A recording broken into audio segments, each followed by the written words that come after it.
Well, hello out there, folks. This is Doug Pollard here. I am a citizen of the United States. I am a certified machinist. I spent 5 years, serving an apprenticeship to be a machinist.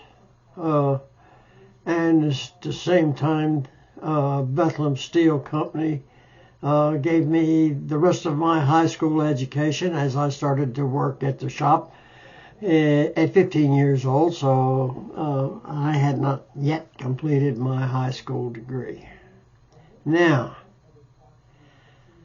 I first I worked at Bethlehem Steel, then I went to Crown Cork and Seal in Baltimore that made stamped out bottle caps and made the corks that went into bottle caps and a million other things.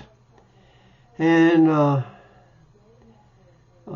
I got paid to make the parts, not by hourly wages, but by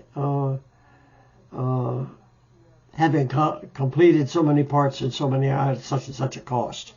Now, I would get the drawings on Friday afternoon, and I had the weekend on my own time to figure out what kind of jigs and fixtures, as we call them. They were the things that held the parts so that we could do the machining in a particular fashion rather than just helter-skelter. And as time went on, I come to own my own machine shop for some years, about 8 years. And in that time, I made parts for airplanes sometimes at flight research. Some things were parts just for testing, and they were designated as such. If they were going to be put into an airplane or a rocket and actually fly in the air, they had to be certified, first of all, by me as a flight article. As a flight article, it had to be to the engineer's specifications. That could be anywhere from plus or minus a foot to plus or minus 1,000th of an inch. Or a millionth of an inch, if that's what he called for. Of course, that would have been impossible in those days to make. I don't know whether they can make it now or not. But anyway, and I've been thinking about the problem Boeing has had. The screws were not tightened. How does that happen?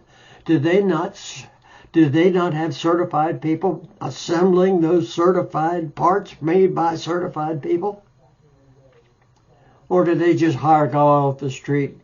Maybe has a high school education, maybe not, I don't know. But anyway, and allow him to put the doors on an airplane. So the screws that go into the door, that hold the door in, are not torqued to certain specifications and test torqued again to be sure they meet that standard, that flight article standard.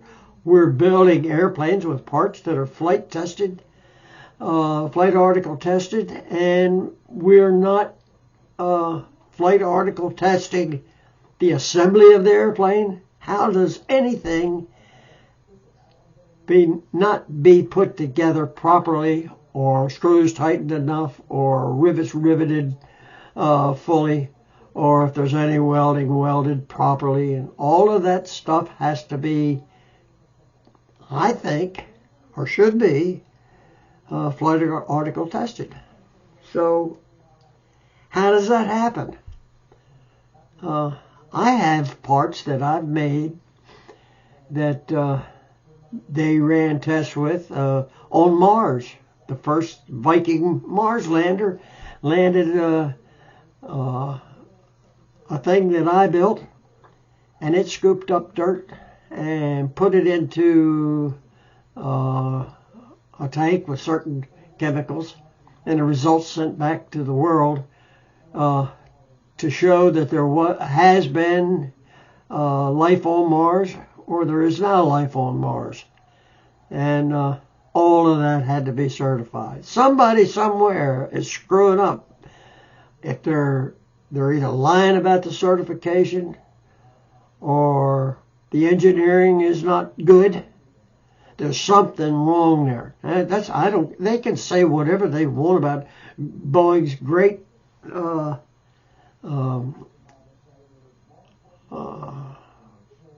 work building airplanes.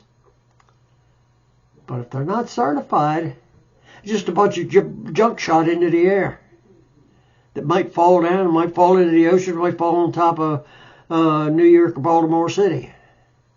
So anyhow, we need to take, I don't think the government is capable of controlling this. And somehow or another, there needs to be somebody who is capable of seeing to it that this stuff is all assembled, all made and assembled as flight articles. All right, this is enough noise from an old man. I wish I could go take a look at it. I would recognize it. Is a problem.